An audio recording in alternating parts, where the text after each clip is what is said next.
육십항쟁 범국민대회가 서울광장에서 강행되면서 경찰과의 팽팽한 긴장감이 감돌고 있습니다. 이명박 대통령은 불법과 폭력이 민주주의를 왜곡하고 있다고 지적했습니다. 야당은 민주주의 후퇴를 주장했습니다. 화물연대 조합원들이 오늘 밤 자정부터 총파업에 들어가기로 해서 물류 대란이 우려되고 있습니다. 러시아의 반대로 진통을 겪고 있는 유엔 안보리의 대북 제재 결의안이 내일쯤 최종 합의될 것으로 보입니다. 이상은 이 시간 주요 뉴스입니다.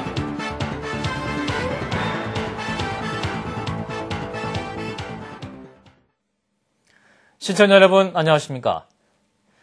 6월 민주항쟁 범국민대회가 이 시간 서울시청 앞 광장에서 진행되고 있습니다. 크고 작은 충돌이 이어지면서 긴장감이 높은데요. 이 시간 서울광장에 나가 있는 조은정 기자를 연결합니다. 조은정 기자. 네. 60 민주항쟁을 기념하는 범국민대회가 조금 전 7시 30분부터 이곳 서울광장에서 시작됐습니다. 저녁 시간이 가까워오자 시민들이 차츰 불어나면서 지금은 서울광장이 꽉 찬 모습입니다. 현재 대략 2만여 명의 시민들이 광장에 집결한 것으로 추정되고 있습니다. 경찰은 사전에 범국민대회의 불허를 통보한 만큼 광장 곳곳에 수천 명의 경력을 배치해 삼엄한 경비를 펼치고 있는 상태입니다. 흐린 날씨 속에서도 범국민대회에 참석하기 위해 335 모인 시민들은 오늘 오전부터 광장 곳곳에서 사전 집회를 열었습니다. 앞서 오늘 아침에는 민주당 관계자와 시민 등 200여 명이 무대 장비 반입 문제로 경찰과 몸싸움을 벌이기도 했습니다. 이 과정에서 민주노동당 이정희 의원이 실신해 병원으로 옮겨지는 등 격한 충돌이 빚어졌습니다. 경찰은 현재 서울광장에 80개 중대 5,600여 명의 경력을 배치했으며 밤늦게는 최대 150개 중대 12,000여 명의 경력을 투입할 계획입니다. 특히 경찰은 대회가 강경하게 이어질 경우에는 차벽을 설치하거나 대규모 경력을 동원해 서울광장을 에워싸는 인일 장막을 칠 계획이어서 양측 간 충돌이 우려되고 있습니다. 지금까지 서울광장에서 CBS 뉴스 조은정입니다. 이명박 대통령이 우리나라 민주주의가 성숙됐다고 평가한 반면 민주당 등 야당은 민주 후퇴와 독재 회귀를 주장하면서 장외 농성을 계속하는 등 팽팽한 대치 상태가 이어지고 있습니다. 홍재표 기자입니다.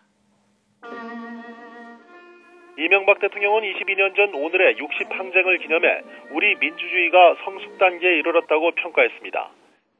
60 민주항쟁 20여년이 지난 지금 우리나라 민주주의는 누구도 되돌릴 수 없을 만큼 확고하게 뿌리 내렸습니다.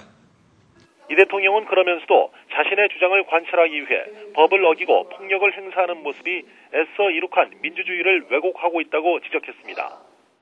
한나라당 박희태 대표도 오전 회의에서 고질적 가도투쟁 습성 등의 격한 표현을 써가며 야당을 맹비난하고 조속한 국회 동원을 재차 촉구했습니다. 하지만 민주당 등 야당은 평화 집회를 봉쇄해놓고 말로만 민주주의를 외치는 정부 여당의 태도가 한마디로 절망스럽다는 반응입니다. 야당 의원들은 현재 서울광장을 점거한 채 국민의 눈과 귀를 막는다면 제2의 6월 항쟁을 맞을 것이라며 전의를 다지고 있습니다. 이 같은 여야의 무한 대치는 결국 오늘 저녁 60대회가 분수령을 이루며 그 결과 여하에 따라 향후 흐름을 달리할 것으로 보입니다. CBS 뉴스 홍재표입니다. 대검찰청 중앙수사부는 박연차 게이트 수사를 사실상 마무리하고 모레 수사 결과를 발표할 예정입니다. 검찰은 수사 결과 발표에 노 전 대통령 관련 의혹 부분도 포함시킬 방침이지만 발표문에 포함시킬지 아니면 일문일답 형식으로만 다룰지는 아직 논의 중인 것으로 전해졌습니다. 검찰은 수사 결과 발표에 맞추어서 그동안 소환 조사를 받은 정관계 인사 20여 명을 일괄 기소할 방침입니다. 화물연대가 내일부터 전면 총파업 돌입을 선언하고 민주노총 금속노조가 부분 파업에 들어가는 등 올해 노동계 투쟁이 가시화됐습니다. 화물연대는 그동안 대화를 통해 사태 해결을 위해 노력했지만 반응이 없었다며 오늘 저녁 8시까지 사태가 해결되지 않으면 내일 0시부로 전면 총파업에 돌입한다고 밝혔습니다.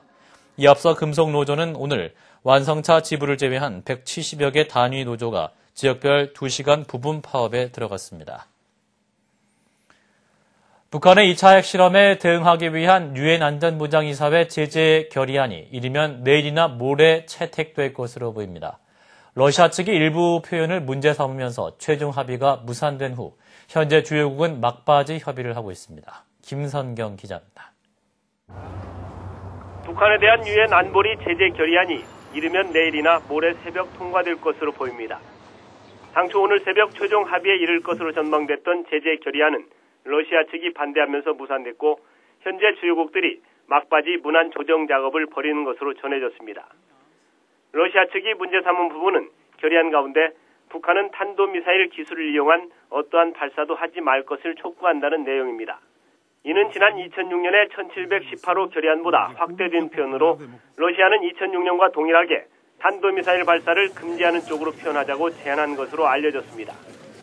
이와 관련해 외교소식통은 심각하거나 본질적인 이견이 아니기 때문에 곧 해소될 것으로 보인다고 밝혔습니다. 결의안의 내용은 북한에 대해 핵실험과 미사일 발사를 금지하는 것과 함께 북한에 대한 무기 금수와 선박 검색, 경제 제재를 주요 내용으로 하고 있습니다.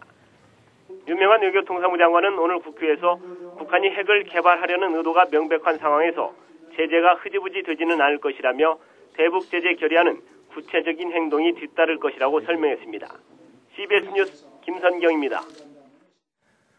호주에서 입국한 감염 환자를 포함한 한국인 5명이 신종플루에 감염된 것으로 추가 확인되면서 국내 신종플루 감염자는 53명으로 늘었습니다. 중앙인플루엔자 대책본부는 미국에서 입국한 한국인 3명과 호주, 필리핀 등 입국자 각 1명씩 모두 5명이 신종플루에 감염된 것으로 확인됐다고 밝혔습니다. 특히 감염자가 급격히 늘고 있는 호주 지역 입국자가 확진 환자로 판정되긴 이번이 처음이어서 보건당국이 긴장하고 있습니다. 만 3살부터 5살 유아가 있는 가정의 경우에 4인 가족 기준 월 소득액이 436만 원 이하면 다음 달부터 유치원비를 지원받게 됩니다. 교육과학기술부는 유아학비 지원 대상을 크게 확대하는 내용의 유아학비 지원 변경 계획을 마련해서 다음 달부터 시행할 계획이라고 밝혔습니다. 지원 액수는 만 5살의 경우 국공립 유치원은 월 5만 7천 원, 사립 유치원은 17만 2천 원이며 만 3살과 4살은 국공립의 경우 월 최고 5만 7천 원까지, 사립은 월 최고 19만 원 1천 원까지 지원받을 수 있습니다. 선거 과정에서 차명 재산을 누락 신고한 혐의로 기소된 공정택 서울시 교육감이 항소심에서도 당선 무효에 해당하는 벌금 150만 원을 선고받았습니다. 서울고등법원은 오늘 공정택 서울시 교육감에게 원심과 같이 벌금 150만 원을 선고했습니다. 대법원에서도 100만 원 이상의 벌금형이 유지 확정되면 공교육감은 교육감 자리에서 물러나야 합니다.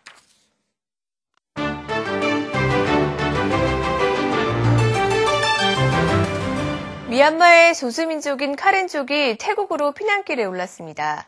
유엔과 인권단체들은 공격을 피해 피난민이 된 카렌족 주민들을 돕기 위해선 국제사회가 나서야 한다고 주장하고 있는데요. 태국 국경을 넘어 임시 텐트에 머무는 카렌족을 화면으로 함께 만나보시죠.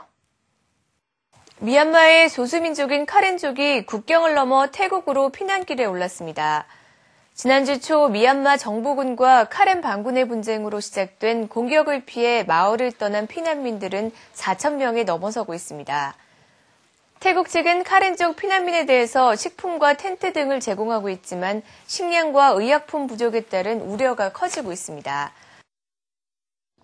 프랑스 파리에 있는 피카소 박물관에서는 현대 미술의 거장 파블로 피카소의 스케치북이 도난당했습니다. 미술 전문가들은 피카소가 그린 그림 32점이 담겨있는 스케치북은 우리 돈으로 140억 원의 가치가 있는 것으로 추정하고 있습니다. 프랑스 경찰은 외부에서 침입한 흔적이 없고 박물관 내 비상벨이 울리지 않았기 때문에 수사에 어려움을 겪고 있습니다. 미국 노스캐롤라이나주의 육류 가공 공장이 폭발로 인해서 지붕이 무너져 내렸습니다. I was on a forklift loading a truck and I just heard this big explosion, lights went out and I just rushed to get out of the building and I didn't know really what was happening at the time. 현장에서는 육류 냉동고에 쓰이는 암모니아가 계속 새어나오고 있어 경찰은 현장 접근을 금지하고 실종자 수색을 벌이고 있습니다. 홍콩의 유명한 쇼핑거리를 지나는 사람을 향해서 누군가가 염산이 든 병을 던지는 사건이 발생했습니다. 병을 맞아 온몸에 붕대를 감은 남성과 염산을 맞아 셔츠에 구멍 난 남성도 있습니다.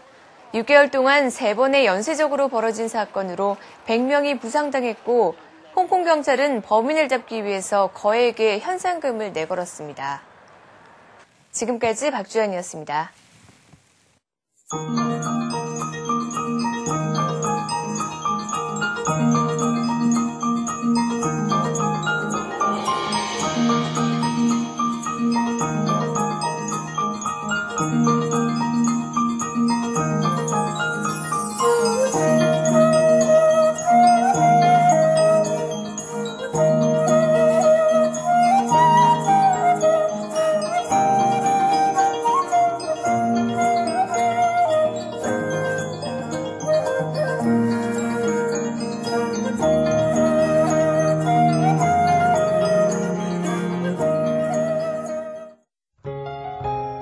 날씨입니다. 내일 남부지방 대체로 맑겠으나 중부지방은 가끔 구름이 많고 밤에 비가 조금 오겠습니다. 내일 아침 최저기온 14도에서 18도, 낮 최고기온 21도에서 28도가 되겠습니다. 서울의 현재 기온 18.6도입니다. 이상으로 CBS 뉴스를 마칩니다. 고맙습니다.